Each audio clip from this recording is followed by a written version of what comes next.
Well, thank you very much, Ray. Well, good morning, everyone. I'm going to talk this morning not about the stuff that I usually talk about, which, just pressing the slides there, just correcting. Have we got control there, everyone?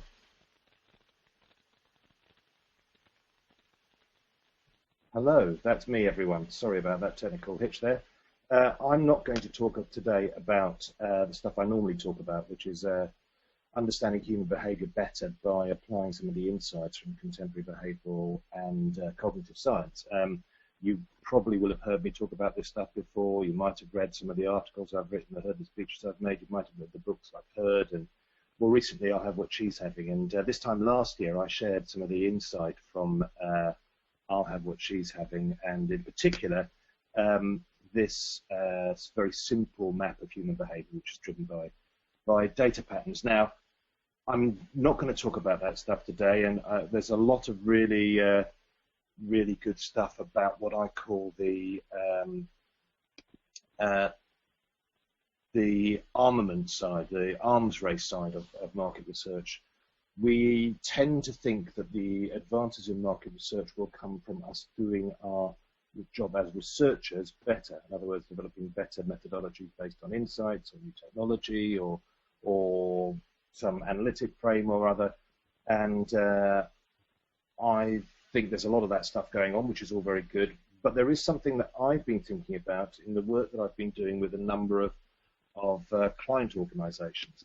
And it seems to touch this question that ever since I've been in the industry, the wise old heads have been complaining about, which is this: we don't seem to have quite the traction in the C-suite at the boardroom table as we'd like. It seems unfair, and it seems that we should, because we have all kinds of really good stuff to offer the decision makers in organizations. To begin to answer, I've got some thoughts about what might be the case, and you may be doing some of this stuff already. You may already start to think about yourself and the services you provide in this particular way. But if so, it might reinforce the direction you're traveling in. But if not, it might open up some opportunities for you. And I think I'd like to start explaining what this idea is by referring to this great marketing guru, Teddy Levitt, who asked this very simple question: what business are you in? And he used, if you remember that article, I'm sure many people will have read it, he used the example of the railroads, and I've put the full quote here from that piece here. He described the railroads in the US, this is, because clearly in Europe and in parts of Asia, the railroads are still very strong and an essential part of our transport infrastructure, but in the US, less so. So the railroads did not stop growing because the need for passenger, the market, shrank in some way, but fundamentally because they let other people define what the market was all about, and defined the market only in terms of the railroad as opposed to the broader needs that the new competitors were dealing with. They were, as he puts it, product orientated as opposed to customer orientated. And whilst in trying to answer this question about why aren't we at the what could we do to overcome this problem of not being at the boardroom table, not having a seat there? We've tried to define market research in a number of different ways, and there's no let's be clear, there's no unique right answer here, and different people take different perspectives, and rightly so. But we've talked about things like being the kings of measurement and trying to put our arms around the whole analytics piece. We've talked about insight and aligning ourselves with creating insight in particular.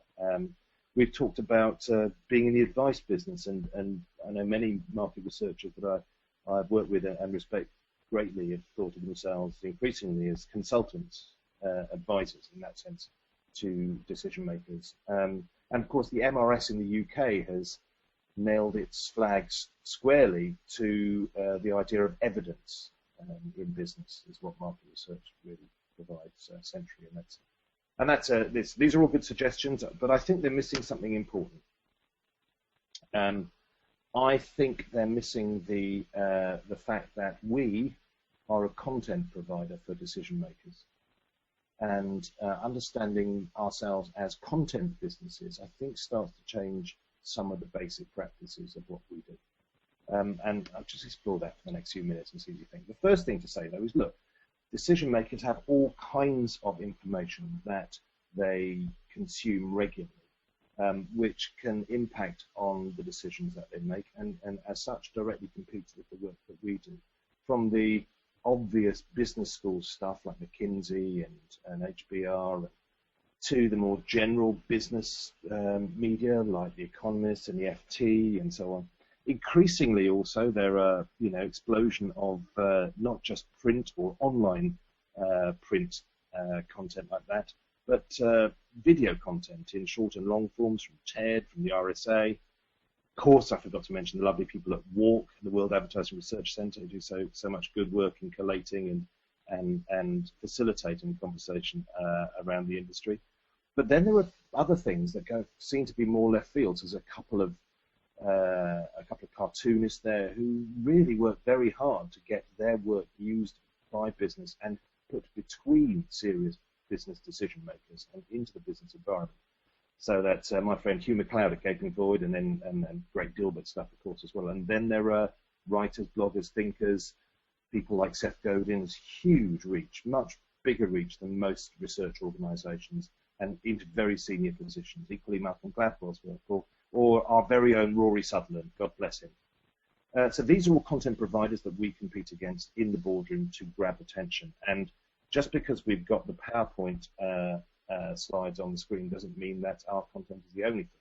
Now, this is not a new idea, and I found this fabulous paper back in a decade ago from the Market Research Society, which makes this point I'm trying to make very clearly, which is no matter what we do in the market researching bit of market research, no matter what we do in the analytic piece of market research, we still have to communicate much better than we might have put emphasis on. And the context, as I've just described, with all those different competitors, is fundamentally different, both in number of competitors, type of content, and channels in which. So I've dragged up from the conversations and work I've been doing with businesses who are embracing this idea of being a media business, a content business, if you like, in addition to whatever else they might be doing. And here are just four simple things. There will be other things, but four simple things that we might do to do more of that they do as content businesses.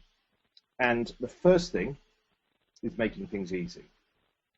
Really making the content easy to consume, as easy as possible. It may be very complicated. It may take a great deal of skill and analytic brilliance to produce the outcomes that we share with clients, but we should make it as easy as possible to consume. The old idea of the elevator pitch seems to me to be a really good way of thinking about this, and the great hunger for this stuff, for me, is indicated by the enormous explosive growth of things like this infographic. Lots of information. It's a simple briefing note for the guy you meet in the elevator. That's it. Do we always present our findings in that way, in a compelling and simple, easy to use way? I'm not sure we do. I'm not saying infographics are the answer, and as many of you know, infographics have been around for a very long time. This is the work based on the work by Florence Nightingale, famous infographic, which is widely touted from the Crimean War in the 19th century. And just to read it, it is about the deaths of British military personnel in two time periods. I believe that the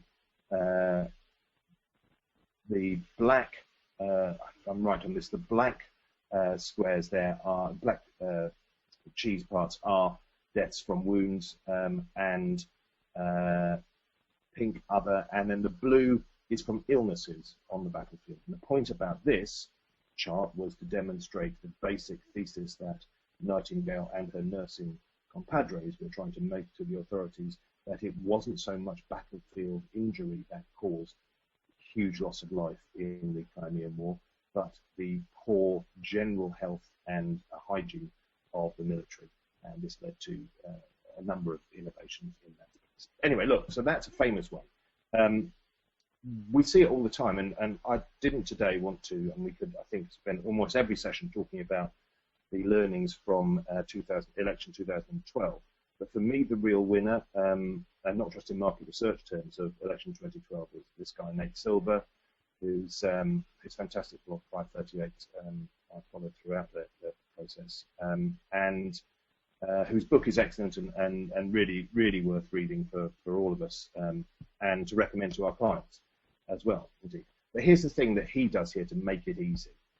Most of us, when we use traditional polling or any other related method to predict an outcome, will give people the score. What is the percentage of people saying they will vote for, or our prediction of how many people will vote for, or how many votes that person will get, or what share of the electoral college that person will get. Silver takes a very different approach in his top-line debriefing, which is to say, what's the likelihood of outcome A versus outcome B? What's the likelihood? And this makes it just so much easier to read. So whilst in those battleground states, it turned out to be fairly decisive, it wasn't clear from the national polls. And the very, whatever you think about the methodology and the accuracy of the national polls is neither here nor there. Silver made it really clear by focusing on what the likely outcome was, not the predicted, but how likely is A and how likely is B, and to monitor that. Really, really simple. So that's an easy thing. That's the first point. The second point here is making things relevant. Now, you may be surprised to learn that this was one of the world's top 3 infographics in the year 2011. And you may wonder what this might be doing in an MR conversation. Well, it's simply that this is popular because, partly, it's got to say, because it's relevant to the audience. It provides very useful and appropriate stuff around stuff that people are generally interested in. And I'm not sure that we are always able to step out of our market research agenda and talk to the issues in the language of the people we need to speak to. There's a fantastic story about Sierra Club, the conservation movement in California, trying to engage the megachurch movement, recognizing the importance in the US of Rick Warren's megachurch community in shaping popular opinion.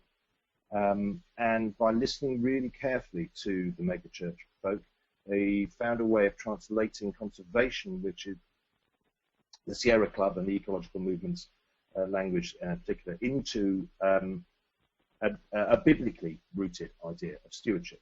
Now, whatever you think about these issues, that's the kind of thing we need to start to do, to translate our stuff into their stuff. And here's something that I recommended a paper about quite a long time ago. This is lifted directly from the American mathematician John Allen Powless's book, How a Mathematician Played the Market. And he talks about calculating expected values for our predictions. Now, this is something that may not make sense to most of us, but if you've had any financial training, this is what people do in financial lines of business. And to be honest, most of the people sitting in the C-suite are financially trained rather than production or marketing trained. So we need to start talking this language. And just very quickly to explain this, he says, look, imagine you have a choice between parking on the street or parking in a car park. You know that the likelihood that the price of the car park is $10 if you stay for less than an hour, but you have to, if you go over that, then that's fine. But if $14 if you stay for more than that time. He knows what the probability of you, in your own experience, is 75% of the time you stay less than 60 minutes, so you might as well go for the $10. But 25% of the time you stay more than 60 minutes. Compare that with, for example, just taking a chance on the street, and you know that 75% of the time you don't get that. And I'm sure you can work this through. Point being is that this is articulating our findings, our predicted outcomes, in terms that the business will understand. And that seems to me to be a really important step going forward. Now, the next two things I think are linked together, making the content available in many more forms and much more widely and appropriately than previously, and then providing forms and encouraging people to spread our content. And the reason why these two are together is that it's quite clear that content tends to spread, not just online, but in the broader world as well, through social means. Now, these two charts here are I've nicked entirely from an analysis done at visually.com of some of the top infographics in the world. And the same pattern is seen in any online publisher, whether you are The Economist or whatever. The most popular articles are ones which are spread through social media. And you see the same patterns here, this long tail distribution, which those of you who've read I'll Have What She's Having know the importance of there. That's a signature for social. So if we want to spread our content, we have to get that social thing working. And part of that is moving away, giving ourselves a chance to be lucky by moving away from the focus on PowerPoint and the debrief and the report, and providing other ways of making our information and our insight and our learning available to people. And so the question to all of us is, so in what different ways do you plan when you start a project to create content for both long and short form? Sometimes, I know you're doing a piece of qualitative, interesting video ethnographic, you want to create a short film to bring things alive, to share, or a verbal version of the debrief. We allow sometimes that debriefs to be recorded, or etc. etc. You know, I've got a number of different media platforms here, including that good old standby of the elevator pitch, but also coffee. And by that I mean, what are you giving people? What's the heart of what the output that you're sharing with them that they will share with each other over coffee? Are you creating content in such a form that allows them to do that, that allows them to text to each other, that allows them to email to each other, that allows them to share the central findings on that one slide? I remember being taught by my old boss many years ago, Paul Felbeck, to do the one slide. What's the one slide that really, really matters? Nowadays, we have to say not just the one slide, but the one image, the one JPEG that you want people to share. This also means, because of the importance of social, that we need to start thinking more appropriately about creating content itself, not just the platforms, content itself for the space between decision makers. Between decision makers. What kind of content goes between them is something that I would ask as a marketing and comms person. What kind of content goes? What do they share with each other? What do they refer to? What bits shape their conversations? What other things? And let's learn from those and emulate them. Here's a great one, which is I don't know if those of you interested in behavioural economics, I'm sure will come across the landmark Mindspace report for the UK Cabinet Office, done by the Institute for Government. And it's a review of the key insights, the 8 to 9 big insights for policymakers to be derived from behavioural economics. And it's an excellent report. And the summary, I think, is something like 20, 30 pages long. They're really good, really detailed, really practical. However, it's this thing that seems to be spread far and wide, which is a one-page version of the whole show. How often do we provide our content in that kind of form? Or indeed, and concentration here, I think, is something that's worth thinking about in this kind of form. That's why, this kind of map, which Professor Alex Bentley and I invented in response to a client brief back in 2007, and you'll remember it from last year and from that book. Just really, really simple. So where is our business? This is the big insight. Where is our business and what are the implications of that? All on one page. So that's something that I do. But then there's this kind of stuff, which is, and this is another cartoonist. This is Tom Fishburn, an American guy who used to be CMO at Method, the eco-cleaning business. And he's just fantastic at encapsulating a really big marketing idea or insight into people. And this is one that he did in response to hearing me talk about I'll Have What She's Having and the importance of social influence compared to all of the activities that brands and marketers try and worry about. Anyway, so there's that. Or even my good friend Hugh McLeod, Gaping Void, did this one. So the question then, it may not add anything to your particular view of the world, but I hope it does open up some new ways of thinking about the practice of market research, not the practice of collecting data, analyzing data, interpreting data, but the practice of helping the users of our data make use of it, and to think of ourselves as content businesses in addition to all that other stuff seems to me to be quite a useful and rich space to look. Thank you very much.